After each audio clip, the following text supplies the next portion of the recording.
मैं थोड़ी सी पर्सनल बातें आप लोगों से करना चाहता हूं और बाकी सरकार के बारे में और राजनीति के बारे में यहाँ बहुत से विद्वान आए हुए बोलेंगे, मैं क्या बोलूं। तो सर्वविदित है कि घर घर नाली घर घर गैस, घर घर नाली घर घर गैस, जिसकी लाठी उसकी भैंस, बनेगा पकौड़ा बनेगी चाय, स्कूल कॉलेज भाड़ में जाए। और साथियों, पहले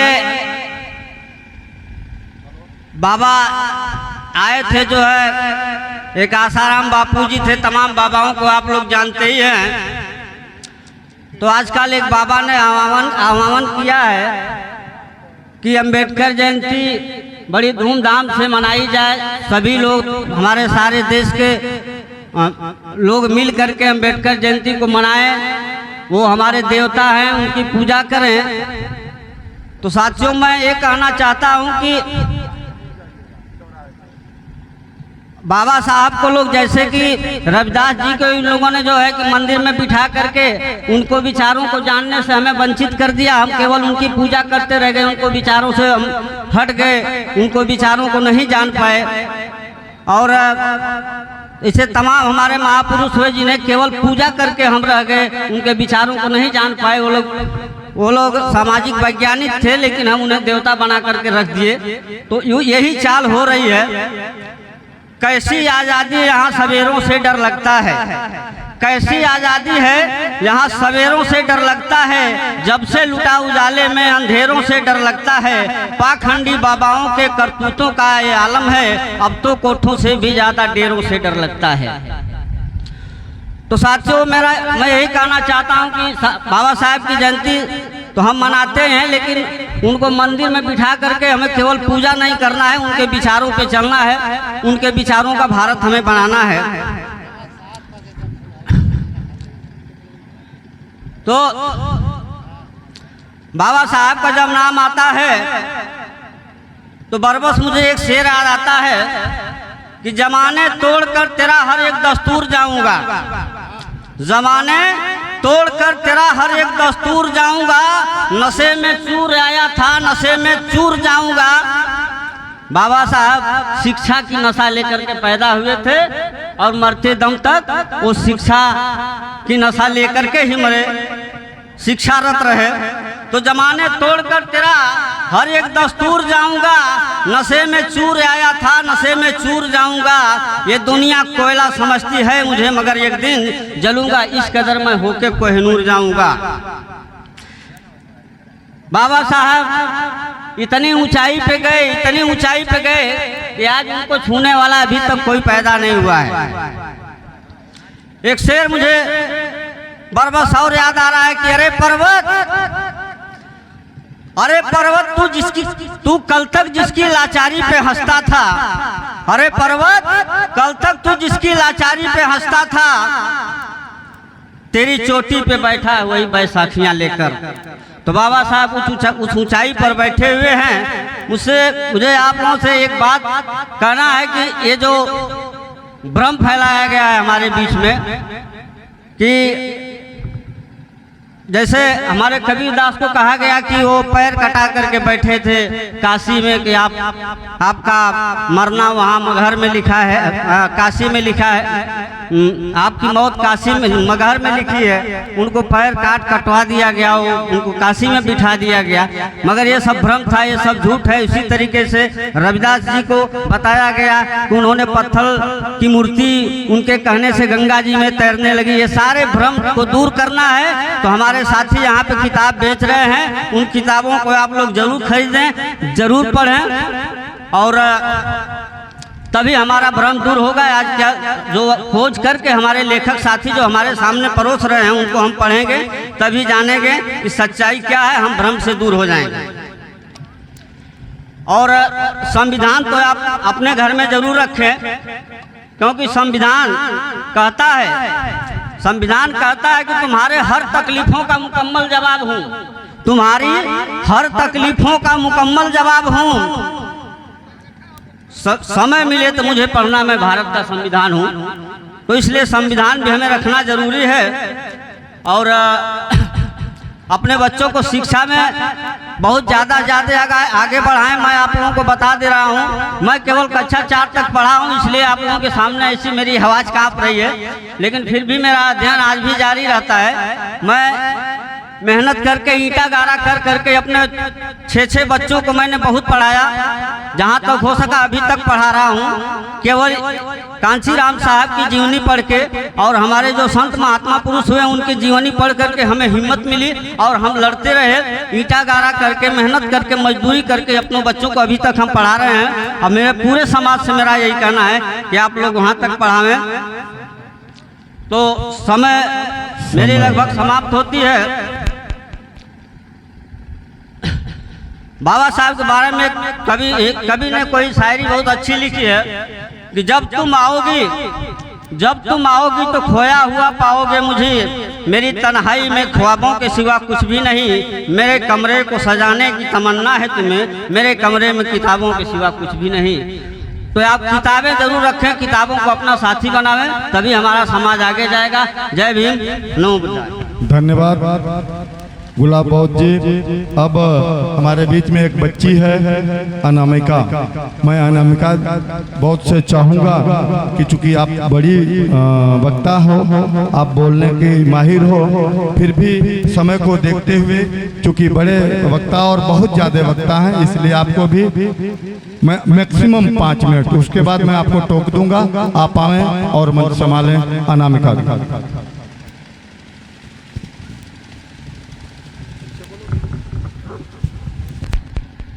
सर्वप्रथम विश्व को ज्ञान देने वाले विश्वगुरु भगवान बुद्ध के चरणों में नमन करते हुए शोषित वंचित पीड़ित भाइयों को शिक्षा के मार्ग पे आगे लेकर के जाने वाले राष्ट्रपिता ज्योतिराव फूले जी के चरणों में नमन करते हुए मेरी माताओं बहनों को आत्मविश्वास देने वाली मेरी माताओं बहनों में शिक्षा का बीज रोपित कर उन्हें पुरुषों के समकक्ष कंधे से कंधा मिला करके आगे बढ़ने की प्रेरणा देने वाली राष्ट्रमाता सावित्रीबाई फूले जी के चरणों में नमन करते हुए बाबा साहब के हर एक कदम के पीछे कदम मिलाकर चलने वाली रमाबाई के चरणों में नमन करते हुए पूरे विश्व को दुनिया का सबसे बड़ा लोकतंत्र देने वाले, भारत को गणतांत्रिक व्यवस्था देने वाले, भारत को संसदीय प्रणाली देने वाले, भारत को रिजर्व बैंक ऑफ इंडिया का सपना दिखाने वाले, भारत में विभिन्न बैंकों का राष्ट्रीयकरण करने की परिकल्पना करने वाले,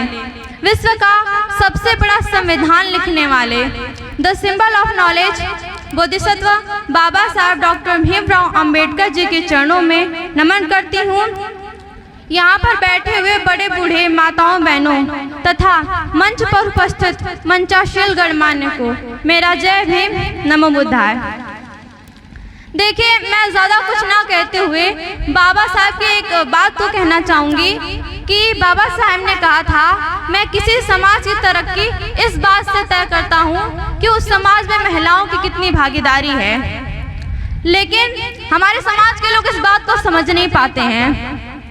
पहली बात तो हमारे घर की जो महिलाएं हैं वो घर से बाहर निकलना नहीं चाहती, क्योंकि अज्ञानता है। ज्ञान रहेगा तो ना घर से बाहर निकलेंगी, लेकिन जो निकलते भी हैं तो उनको पुरुष समाज दबाता है।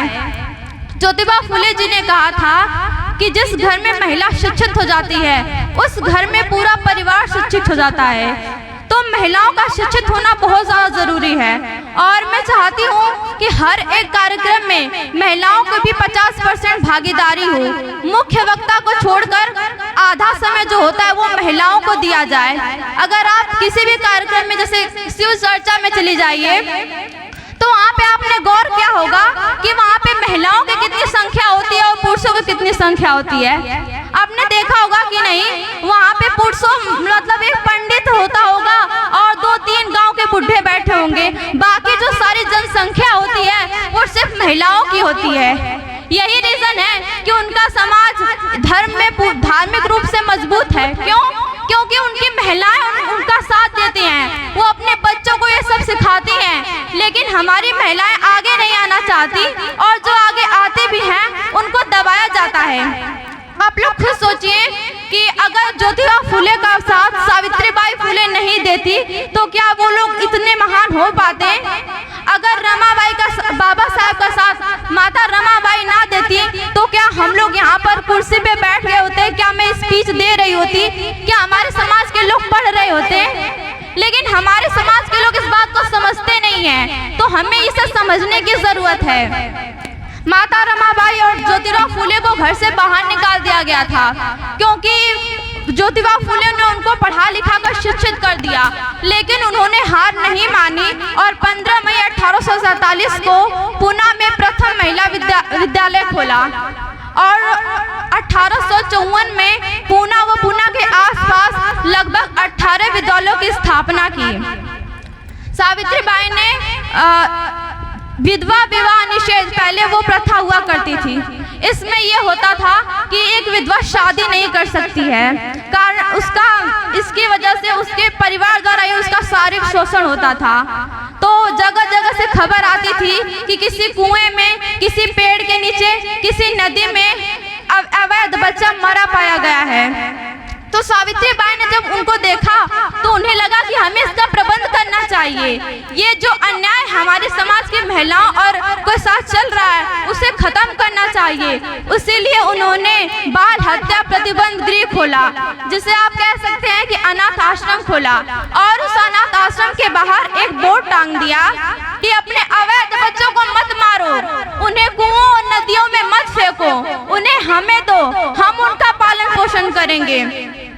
इस अनाथ आश्रम के खोलने के बाद वहाँ पे डेली एक बच्चे आने लगे और सावित्रीबाई ने उन बच्चों का पालन पोषण अपने बच्चों की तरह किया। जब माता सावित्रीबाई स्कूल जब पढ़ाने जाती थी तो उन पे गोबर और कीचड़ ये जातिवादी लोग फेंकते थे और उनको अशोभनीय सत्य कहते थे, लेकिन माता सावित्रीबाई वहाँ पे हार नहीं मानी। और आज देखिए हम लोग माता सावित्रीबाई और राष्ट्रपिता ज्योतिबा फुले जी को याद कर रहे हैं। क्या अगर वो वहाँ पे हार मान लेती कि मैं एक महिला हूँ, मैं नहीं पढ़ सकती, तो क्या हम उन्हें याद करते? तो ये सब बातें हम लोग को समझना चाहिए। लोग कहते हैं कि ज्ञान की देवी सरस्वती है। अब ब्राह्मण धर्म ग्रंथों के हिसाब से देखा जाए तो जो सरस्वती थी वो केवल ब्राह्मणों, वैश्यों और शूद्रों को पढ़ाती थी। वो भी पढ़ाती थी या नहीं ये तो वही लोग जानेंगे, क्योंकि हम लोग तो आर्कियोलॉजी पे बिलीव करते हैं, सबूतों और आधारों के हिसाब से चलते हैं। और आज तक सरस्वती का एक भी सबूत नहीं मिला है कि वो पैदा कब हुई, उसके माँ बाप कौन थे, उसने कहाँ तक पढ़ाई की, कितनों को पढ़ाया, कुछ भी पता नहीं है। लेकिन माता सावित्रीबाई फुले उन्होंने समाज के सभी महिलाओं को पढ़ाया। ऐसा नहीं है कि SC ST OBC के लोगों को पढ़ा दिया और जनरल की महिलाओं को छोड़ दिया, उन्होंने सभी महिलाओं को पढ़ाया, सभी लोगों को पढ़ाया। तो फिर ज्ञान की देवी सरस्वती हुई या सावित्रीबाई फुले? तो हमें सब बात समझना चाहिए। हम लोग जो देवी देवताओं को अपना भगवान मान के उनकी पूजा करते हैं उसका त्याग करना चाहिए, जानना चाहिए कि उसके पीछे का क्या इतिहास रहा है। रामचरितमानस तुलसीदास के लोग बहुत पूजा करते हैं, राम की भी करते हैं, लेकिन रामचरितमानस में हमारे बारे में क्या लिखा है कभी आप लोगों ने पढ़ने की कोशिश की? रामचरितमानस में लिखा है आभिर यवन की रात खस सपच आदि अधुपजे। इसका अर्थ है अहिर, मुसलमान, सपच, खस, किरात, ये सब नीच औरतों से पैदा हुए हैं। ये मैं नहीं बोल रही हूँ, ये तुलसीदास जी ने लिखा है। तुलसीदास जी ने ये भी लिखा है जो वर्णा धमतेली कुमाला सपच किरात कोल कलवारा। समय इसका अर्थ है कि तेल, कुम्हार, कुर्मी ये सब नीच वर्ग के होते हैं। तो ये सब तुलसीदास जी ने जो लिखा है, क्या आपको लगता है कि ये सब सही है? इसलिए हमको इतिहास को जानना चाहिए, क्योंकि हमारे महापुरुषों ने कहा है जो समाज अपना इतिहास नहीं जानता वो अपना इतिहास नहीं बना सकता। इन्हीं सब बातों के साथ मैं अपनी वाणी को विराम देती हूँ। नमो बुद्धाय, जय भीम। धन्यवाद अनामिका जी, अच्छा बोली हो बेटा, मेहनत करो, लेकिन एक याद